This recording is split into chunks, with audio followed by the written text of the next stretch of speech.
Hey guys, what's up? NihonTiger here, and welcome to a very quick little video here where I'm going to talk about the upcoming Conelanders Assetto Corsa season. It's a little bit different, so let's go over some of the basics. Well, as you've probably heard by now, the Mazda MX-5 Cup is retired as our car of choice. We will not be racing that this season going forward. It's kind of mixed feelings on that. I mean, I like the competitiveness that we had, but at the same time, I'm not entirely going to miss it. It was a little fidgety for me at times, and it wasn't always the fastest. I was a little inconsistent here and there speed-wise with it, but we did have some good races with it. Mugello and Bathurst in particular were highlights for me last season. Well, at least until I kind of wrecked a couple of times at Mugello, but that's another story.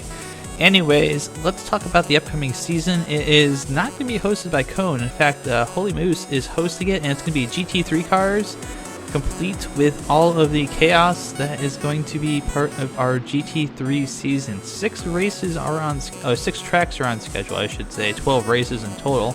We're going to be doing a sprint race and a feature race each. I guess track would probably be. I was going to say each season. That's not right, but for each track, we're going to be doing a sprint race and a feature race. There'll be no heats, heats qualifying this season. Qualifying will be its own special thing for the sprint race, and then the sprint race results will be the feature race results. So the first track is coming up, and I don't know if we can announce it yet. We only know what the first track is. The races are going to be every other week, and Moose has not revealed what the tracks are going to be to us yet, so we're kind of in the dark. I know he's got an idea of what he wants to do. I think he's going to see how the season goes, and we'll come up with our track lineup from there. So most importantly, since this is a GT3 season, we're going to be trying something a little bit different, and instead of having one specific car, we're going to have 4 different cars this season. There is the Lamborghini Huracan GT3, the Mercedes-Benz AMG GT3, the Scuderia Glickenhaus SCG003, and the car I will be driving, which is the BMW Z4 GT3.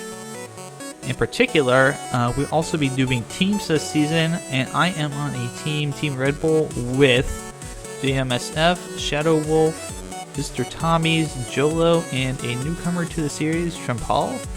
So that's going to be interesting. We're going to have a 6-car team. We're all driving BMWs. All the teams are driving one type of car specifically. And we are looking at the car right now. In fact, I believe that I'm going to be driving the number 12 car once again.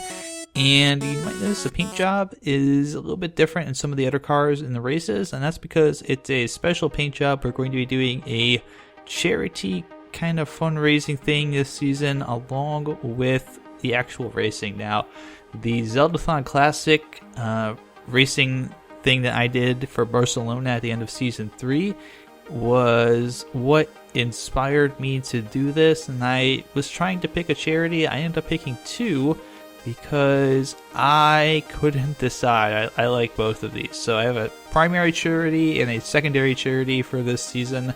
The secondary charity is going to be Able Gamers. And what they do is they help people with disabilities with gaming as far as like equipment and stuff like that. So for that one, I am setting that up to be a per race kind of scenario where every time I get in an incident that I cause, I'm going to donate 50 cents to Able Gamers, and it will kind of go up through the season and accumulate. And if I don't get in any incidents for a race, and this is a race, not a track, this is a specific race, so there's going to be 12 races in this. If I don't get in an incident for a race, I will donate $2 instead. And that might seem like, why wouldn't I just get in a bunch of wrecks? Well, I don't want to get in a bunch of wrecks because it means I'm not doing well.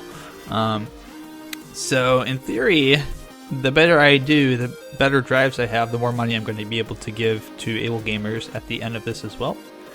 And the other charity, the primary charity that we are racing for, is Take This, which is a charity focused on mental health in gaming.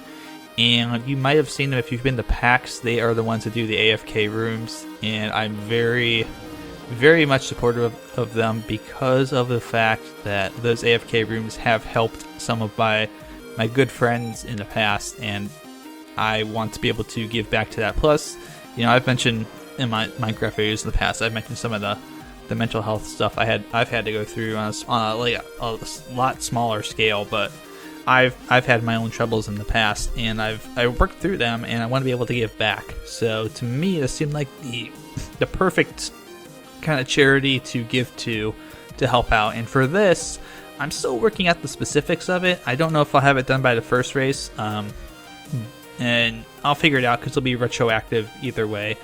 But it's going to be kind of like the Zeldathon Classic fundraising that we did for the Barcelona race, where it will be based on my finish in each of the races. So the finish in both the sprint and the feature race will factor into how much I donate. There'll be bonuses for top 10 finishes, top 5 finishes, podiums, race wins, all that good stuff. I'm not going to do a qualifying thing this time because there's less emphasis on the qualifying. I'm going to make the race if I show up anyway, so not as much pressure. But that will also accumulate over the year, and I expect that will be, if I do very well, I expect that will be a very large amount of money that I'm donating, and I'm okay with that. I'm very okay with that. If I do well and I have to give up a lot of money for this season, then you know what? It helps out a charity, and I get to have fun doing it too, so I'm really looking forward to it.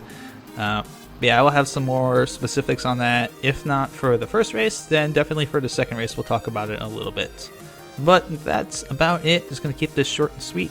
The first races, I should mention this too, we're changing our times on the videos, I believe, which is going to affect my channel a little bit. So the videos are going to be coming on Friday and Saturday now instead of Saturday and Sunday. I believe that is the change that we made, and I'll have to confirm it again with Moose and Spooky Squid, who are kind of headlining the organization for GT3 stuff. But if that's the case, I will still be doing NeoCraft stuff. I may move it to Sundays though, because I'll now have an open Sunday slot, so that might move around a little bit. Or I might move I can move Stardew Valley. I don't know yet. I have to figure this out. I am kind of flying by the seat of my pants right now, so we'll see. But it's going to be every other week. Cone is still going to be organizing stuff. I think he'll be organizing on the off weeks for GT3, and for that it's going to be a lot less competitive, a lot more fun kind of thing that we're doing. I'm not entirely sure what he's got planned yet, but I know he's thinking about having some stuff in there. And if not, you know what? We'll probably just throw some Retro Night stuff up there from middle of the week, because Cone always says Retro Night on Wednesdays, and it's a lot of fun. But that's going to be all for me. Thanks for watching, guys, and look forward to the first race coming up here very soon this season. I already know what happened, and it's going to be very interesting. So take care, and I'll see you soon.